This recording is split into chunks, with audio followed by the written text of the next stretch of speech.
Vamos então retomar a nossa aula sobre a carta argumentativa. Quais são os elementos estruturais que compõem uma carta argumentativa? Na aula passada, nós vimos como é a estrutura da introdução da carta argumentativa e nós já tínhamos visto anteriormente também alguns conceitos. Então, o que era tese, o que era posicionamento crítico, o que são os argumentos, como definir esses argumentos, né? Então, como achar a tese, como encontrar dentro da tese os argumentos que nós vamos utilizar. Agora nós vamos ver como desenvolver esses argumentos. Nós já vimos como é colocar esses argumentos na introdução, agora nós vamos aprender como desenvolver esses argumentos. Lembrando que nós temos 2 parágrafos de desenvolvimento. Nós vamos chamar esses parágrafos de desenvolvimento 1 e de desenvolvimento 2. O desenvolvimento 1 é o segundo parágrafo do texto e o desenvolvimento 2 é o terceiro parágrafo do texto. Assim como na aula passada, eu selecionei aqui para vocês uma redação. Selecionei não, eu fiz uma redação, né? Escrevi um protótipo de redação, tá? Apenas para a gente poder exemplificar. O mesmo tema que nós tínhamos visto na aula passada, que é sobre as fake news. Então, nós vamos ver aqui os slides e depois nós passamos para essa redação e vamos vendo os elementos na prática, como funciona.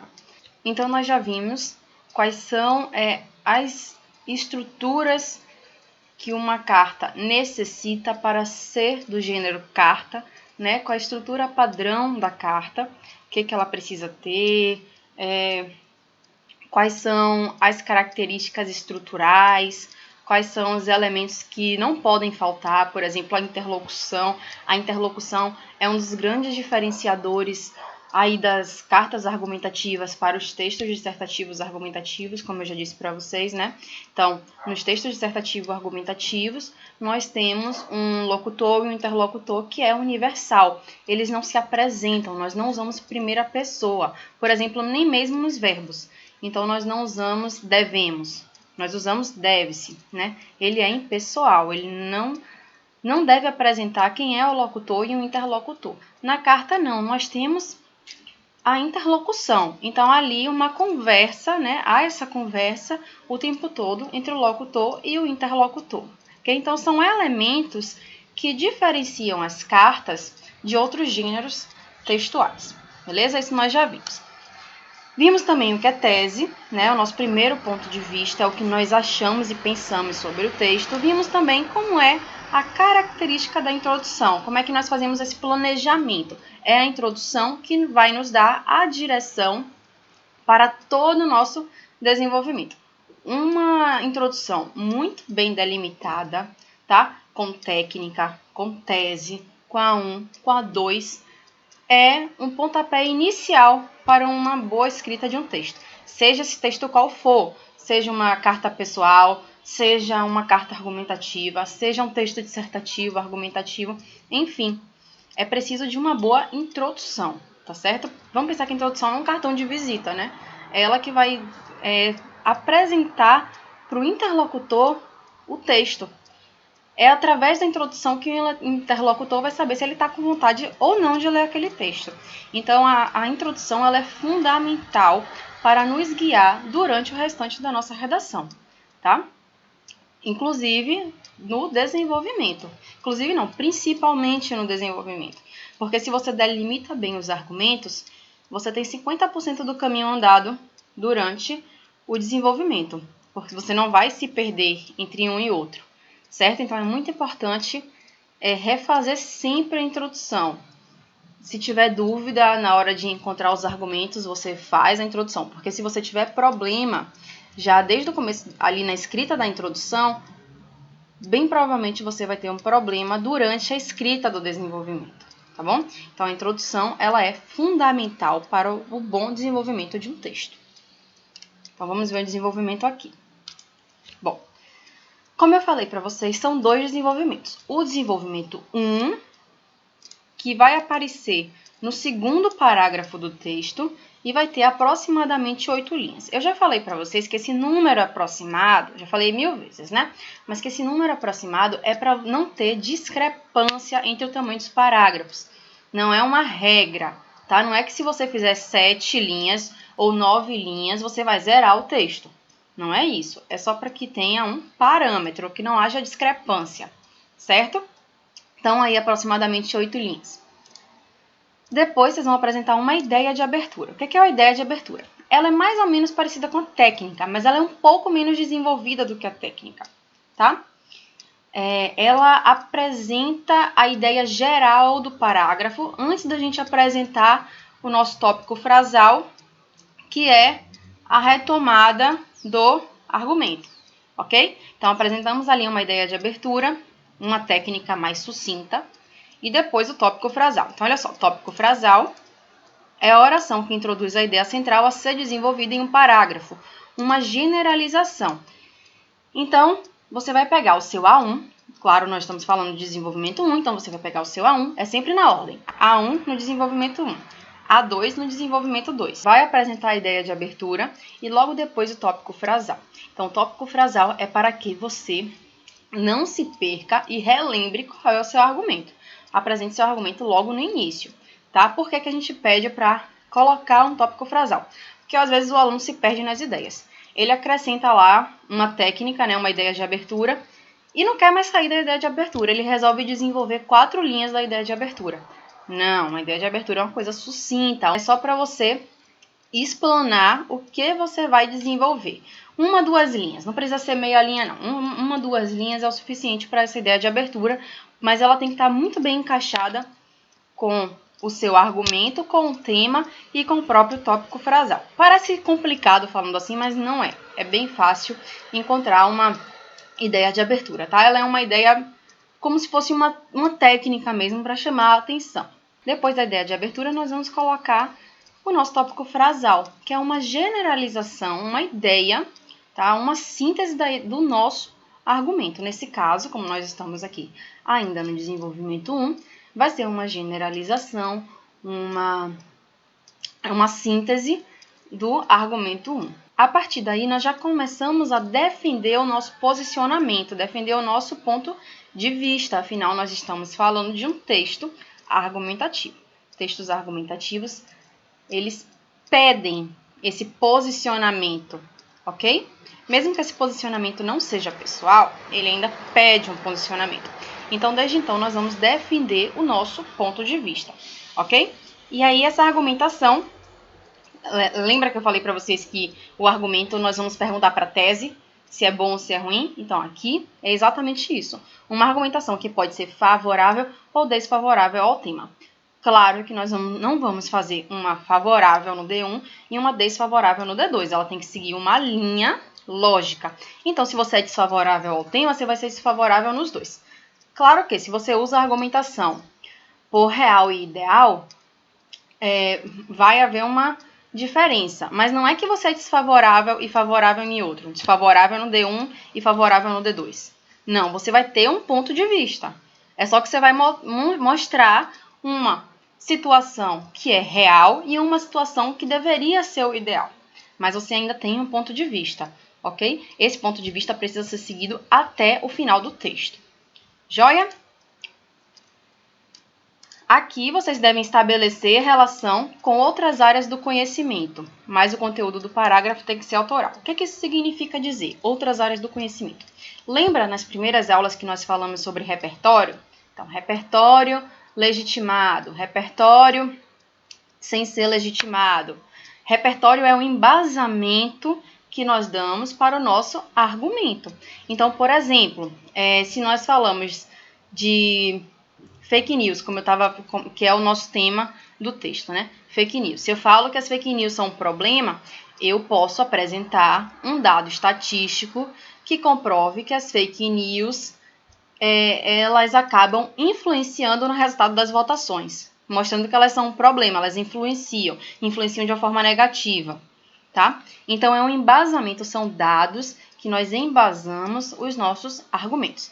Esse repertório, eles podem ser legitimados, isto é, quando você apresenta a fonte, ou eles podem não ser legitimados, que são as áreas do conhecimento. Então, por exemplo, se eu apresento um termo em latim e explico o que é esse termo, não deixa de ser uma área do conhecimento. É uma área do conhecimento, tá bom?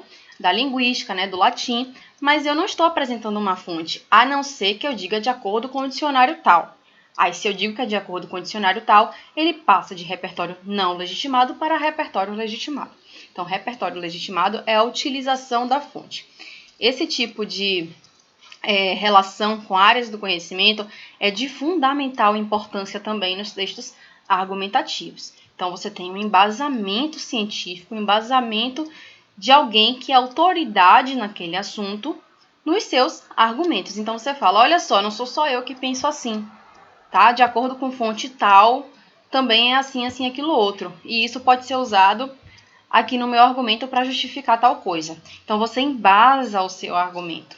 Então, é muito importante a utilização desse tipo de repertório, seja ele legitimado ou não legitimado. Esse link com as áreas do conhecimento é fundamental, porque mostra que vocês conhecem o assunto, que vocês sabem daquilo que estão escrevendo, ok? Então, durante o desenvolvimento, vocês vão apresentar o ponto de vista de vocês, né, a posição crítica, se vocês concordam com aquilo, não discordam. É claro que vocês não vão ficar colocando, então a fake news é um problema. Se eu concordo, é claro que eu concordo. Não, não é bem assim. Vocês vão dizer assim, então a fake news é um lamentável problema na sociedade atual. Você está dizendo que você não concorda com a fake news, certo? Então, vamos ver aqui como é que funciona. Antes, vamos ver o desenvolvimento 2. Haja ver nessa sentença aqui agora, né? Bom, desenvolvimento 2. Muito parecido com o desenvolvimento 1. Ele tem as mesmas estruturas, exceto pela obrigação de um elemento coesivo já no começo do texto. Por que o desenvolvimento 1 não tem essa obrigação? Porque você ainda não começou a desenvolver. Normalmente, quando nós colocamos um elemento coesivo no desenvolvimento 1, ele é muito mais de enumeração das ideias do que de fato retomar uma ideia anterior. Você só vai fazer isso no desenvolvimento 2. Se você, por acaso, começar retomando uma ideia no desenvolvimento 1, é porque tem algum problema estrutural com o seu texto, tá? Então, no desenvolvimento 1, nós podemos usar um elemento coesivo do tipo a priori, em princípio, em primeira análise, em primeira instância, primeiramente. Mas reparem que esse tipo de elemento coesivo, eles não retomam uma ideia, eles enumeram, tá? É tanto que eles não são operadores argumentativos. Só são operadores argumentativos aqueles que vão retomar uma ideia anterior. Então, por exemplo, uma ideia de causa e consequência. Por conseguinte, então você está retomando uma ideia anterior que corrobora em alguma coisa. Uma ideia de adversidade, tal coisa, entretanto, não é o que ocorre. Você está retomando uma ideia anterior, ok? Então, você só vai utilizar esse tipo de conectivo que nós chamamos de operador argumentativo no segundo desenvolvimento, no terceiro parágrafo, certo? Então, aqui é de total importância, vocês precisam colocar um elemento coesivo, porque se vocês não colocar também, vocês não vão estar fazendo a ligação com o desenvolvimento anterior, vai ficar solto, certo? Então, precisa colocar, obrigatório. Colocou a expressão coesiva. Então, recursos coesivos são um conjunto amplo de mecanismos linguísticos usados para o estabelecimento de relação de sentido entre as partes de um texto, tanto na modalidade oral quanto na escrita. Então, eles ocorrem o tempo todo. Inclusive, esse eles que eu falei, acabei de utilizar aqui para dizer que eles ocorrem o tempo todo, é um conectivo também, tá bom? Os pronomes, eles também fazem essa função de ser conectivo, eles retomam, né? Eles têm um referente. Então, eles acabam também sendo usados para conectivo, o isto, isso, esse, certo? São tipos de conectivos. E, claro, aqueles que a gente mais conhece. Ademais, no entanto, entretanto, nesse sentido, dessa forma, eu vou disponibilizar para vocês, talvez na sexta-feira dessa semana ainda, uma lista de conectivos que eu uso muito com os meninos do cursinho. Ele é bem detalhado, ele está bem detalhado e apresenta os conectivos assim mais utilizados, certo? Que vocês mais podem utilizar, que são coringa, ok? Pois eu coloco aqui no espaço interação. Bom, então, usou conectivo, mesma coisa agora do D1. Tópico frasal, uma ideia que sintetize o seu A2. Sintetizou o A2, que é o seu argumento 2, vai apresentar ponto de vista e desenvolver, né, de modo favorável ou desfavorável esse argumento. E também utilizar, durante o desenvolvimento, repertório, outras áreas do conhecimento. Então, seja ele repertório legitimado ou não legitimado. Mas nunca para ficar só naquele desenvolvimento superficial, certo? Sempre bom trazer coisas a mais. E outra coisa, para além dos textos motivadores. Então, texto motivador, olha o nome, motivador. Ele está lá muito mais para te dar uma direção do que fazer, tá? Do que, de fato, ser utilizado como proposta. Os textos motivadores, eles não são a proposta. Então, deixa eu mostrar aqui uma coisa para vocês. Deixa eu abrir o texto aqui, para a gente ver a diferença do texto motivador para a proposta. Olha só. Tema é mesmo tema da aula anterior. Tema: os impactos das fake news na vida dos brasileiros em época de eleição. Então, repare que não é só sobre o impacto das fake news na vida dos brasileiros, é em época de eleição. Supondo que esse texto 3 aqui, motivador, não tivesse sobre o tempo de eleição, ok? Melhor, tivesse aqui e aqui fosse sobre fake news na vida dos brasileiros, ok? Então, a proposta seria só até fake news. Aí nós teríamos o seguinte tema: os impactos das fake news na vida dos brasileiros. Texto 1, falaria sobre o jornalismo sensacionalista. Texto 2, a divulgação de fake news sem apuração dos fatos verídicos. E o texto 3, papel das mídias na sociedade brasileira em tempo de eleição. Então perceba que nessa mudança que eu fiz aqui, só para ilustrar, eu vou voltar já já como estava antes, só para ilustrar, a única coisa que está falando de eleição é o texto 3, tá? Mas nós não temos eleição nem aqui no tema, nem na proposta. Olha, eu tirei a parte do tempo de eleição. Significa que você tem que desenvolver eleição na sua redação? Não, não precisa. O texto 3, ele apenas está te dando uma base, tá? Sobre um dos argumentos possíveis para se utilizar na construção desse texto. Mas você não precisaria, nesse caso, falar sobre as fake news em tempo de eleição, porque ele só está pedindo dos impactos das fake news na vida dos brasileiros. Entenderam? Então, o texto motivador, ele não é a proposta. Proposta é a proposta, é o que a questão vai te pedir, tá? O texto motivador, ele serve de base. Posso usar o texto motivador como repertório? Pode. Pode utilizar.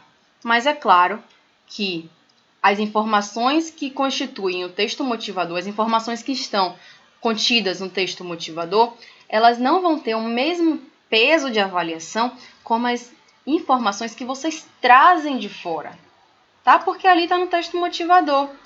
Então, nós acabamos não dando o mesmo peso para essas informações, tá? Então, como eu sei, aí no segundo ano, que muitos de vocês já vão fazer o Enem, no Enem, por exemplo, na verdade em todos os outros vestibulares também, o texto, as informações contidas no texto motivador nunca têm o mesmo peso de nota das informações trazidas pelos estudantes.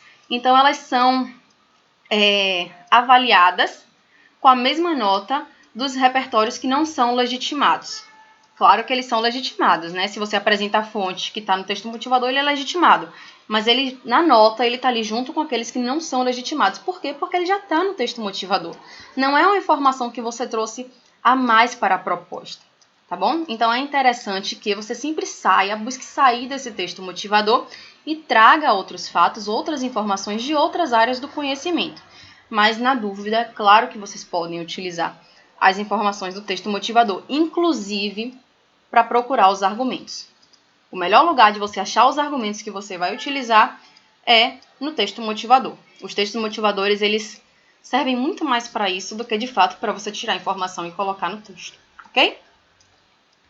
Bom, então vamos ver aqui como é que fica essa construção. Nós já tínhamos visto anteriormente a introdução, né? Então, vamos reler aqui rapidinho. Deixa eu tirar essa marcação.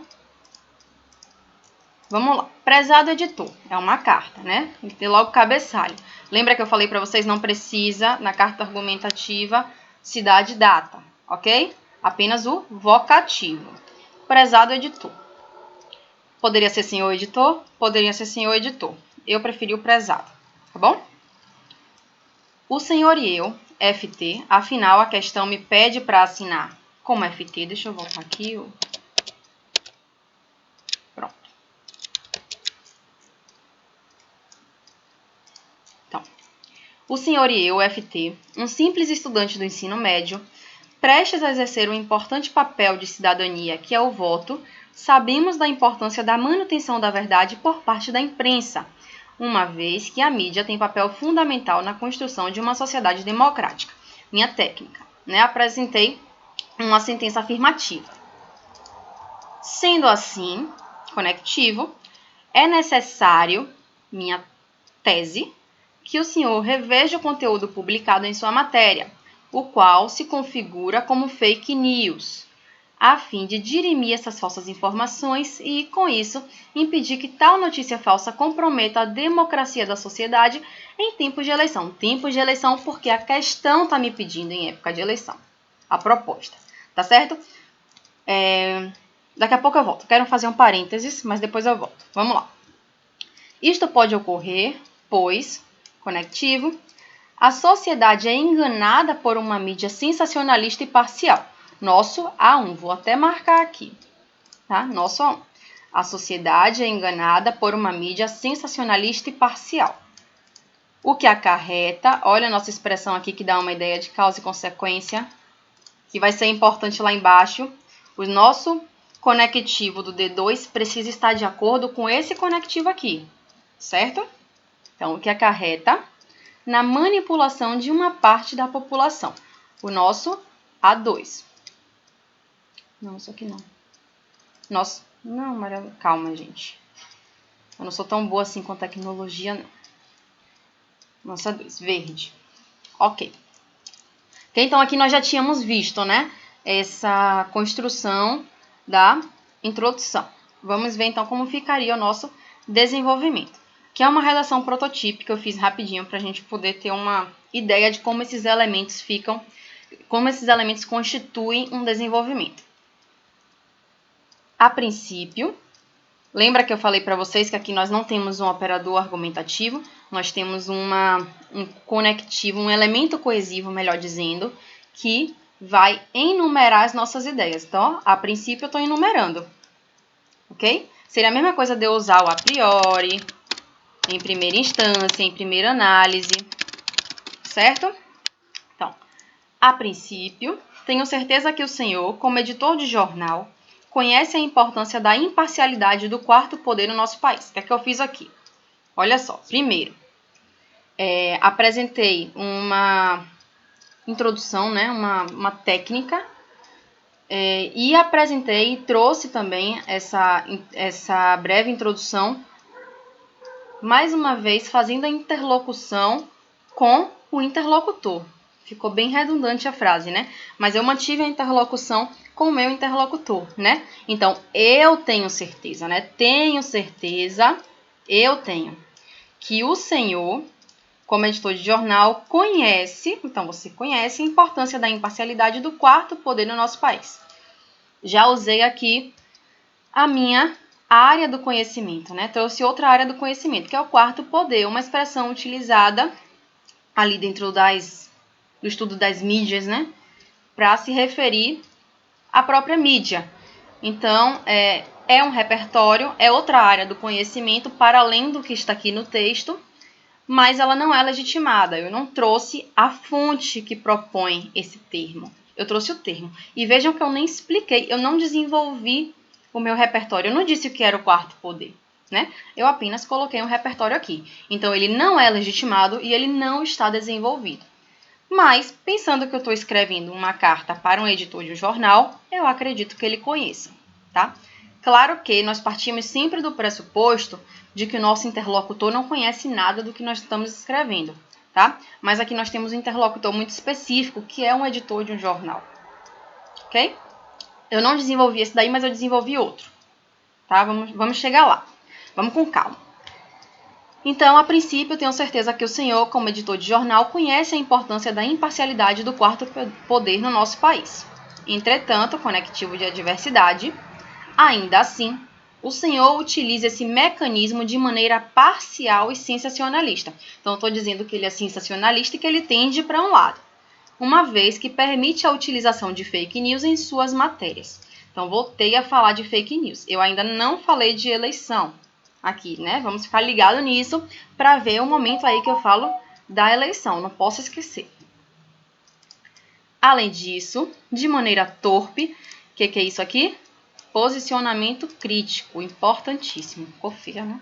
Vai ficar essa mesma. Então, de maneira torpe, essas notícias falsas ocorrem em um período de eleição, falei da eleição, e deixam nítido o posicionamento do senhor, mais uma vez interlocução, sobre o quadro político brasileiro atual, o que visa unicamente beneficiar um candidato em detrimento do outro.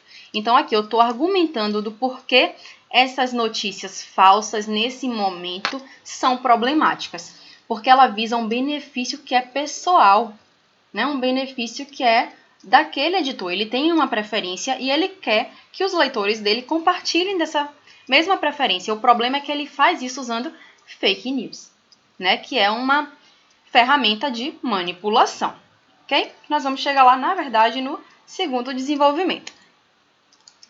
Para além da minha preferência política, mais uma vez apresentando interlocução, considero de má fé a sua utilização midiática parcial, uma vez que esse mecanismo de fake news é uma tática utilizada pela mídia sensacionalista, a qual deveria acabar. Okay? Então, apresento mais um posicionamento crítico. Eu acho que ela deveria acabar. Estou dizendo que é uma coisa ruim, certo? Então, nós vimos que aqui tem uma ideia de abertura, né, em que eu já apresento um repertório, que não é legitimado, mas é repertório. Aqui mesmo, eu já apresentei um tópico frasal, né, eu falei da imparcialidade, a importância de ser imparcial quando, na verdade, ele é parcial, ok? Apresentei o fato de ser sensacionalista, tá? E desenvolvi e me posicionei criticamente. Joia? Vamos ver como é que fica isso no desenvolvimento 2. Bom, então se aqui nós temos o que acarreta, nós temos uma relação de causa e consequência. Eu falei para vocês que esses argumentos eles podem vir de diferentes maneiras. Então, causa e consequência, real e ideal, problema, problema, tá? E a forma que você apresenta eles na introdução vai definir como você apresenta eles também aqui. Se aqui eu disse que acarreta, então dá essa ideia de consequência, eu tenho que usar um argumento, um operador argumentativo que também apresente essa ideia de consequência. Então, eu optei pelo por conseguinte, certo? Então, por conseguinte, tal parcialidade, né, o que eu estou falando lá no desenvolvimento 1, por conseguinte, tal parcialidade corrobora para uma sociedade manipulada.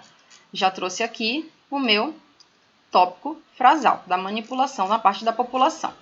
Na verdade, eu falei da sociedade manipulada, né? Eu nem citei a parte da população ainda.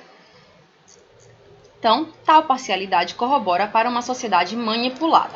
Assim, de acordo com Bourdieu, aquilo que foi criado para se tornar instrumento de democracia direta não deve ser convertido em mecanismo de opressão simbólica. Certo? Então, aqui, olha só, lembra que eu trouxe aqui a imparcialidade do quarto poder? Aqui nós temos um repertório que não é legitimado. Aqui é legitimado. Eu estou trazendo uma citação de Pierre Bourdieu sobre a mídia, né? A mídia como instrumento de democracia. Se eu estou falando de manipulação, eu trouxe uma citação que fala desse instrumento de democracia, ok? Não como forma de opressão. E não para por aí, eu desenvolvi. Percebam pelo meu conectivo.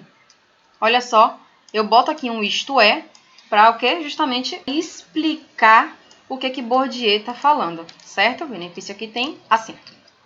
Então, por conseguinte, tal parcialidade corrobora para uma sociedade manipulada.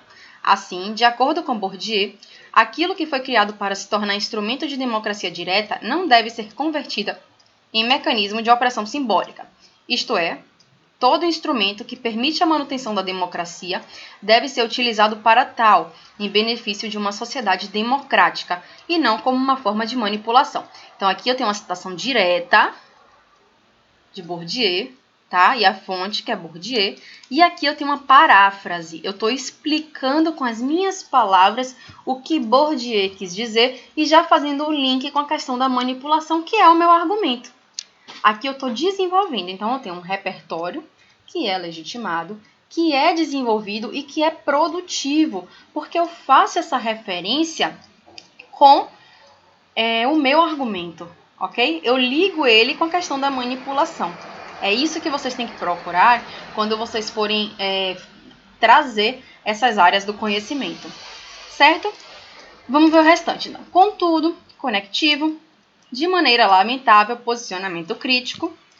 É isso que observo, né? Nós temos aqui interlocução. Então, é isso que observo o senhor fazendo em suas matérias jornalísticas, mediante utilização de notícias falsas que visam manipular a população brasileira, levando-os, por meio de um caminho sujo, mais posicionamento crítico, a compartilharem com o senhor da mesma opinião política. Acredito eu, FT, estudante, olha eu trazendo mais uma vez as características que a proposta me pediu, ok? Importantíssimo. Estudante, leitor do seu jornal e cidadão brasileiro, que o caminho qual o senhor percorre é uma ameaça à democracia brasileira, pois, de maneira intencional, distorce a verdade e influencia parte do seu público. Agora sim, eu falei da parte.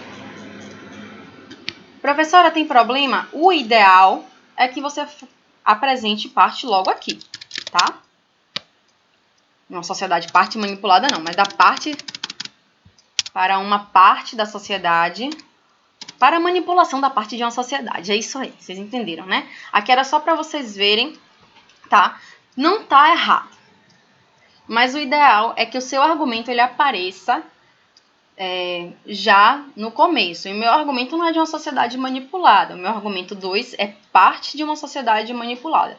Não é para apresentar só no final, não. Apresentar já no começo, até porque você teria que desenvolver. Por que é parte de uma sociedade, tá? E não a sociedade toda. O ideal é que isso já apareça no início do desenvolvimento, ou no meio. Aqui só apareceu no final, eu quase não citei. Inclusive, se eu tirasse parte daqui, deixar só a manipulação da população, seria melhor. Aqui a gente tem um problema de eco, né?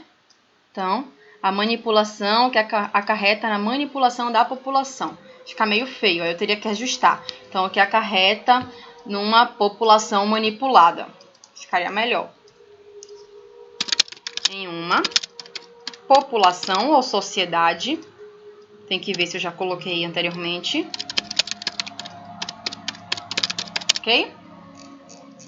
Por isso que é importante fazer rascunho, inclusive. Tá? Ninguém está imune a esses equívocos.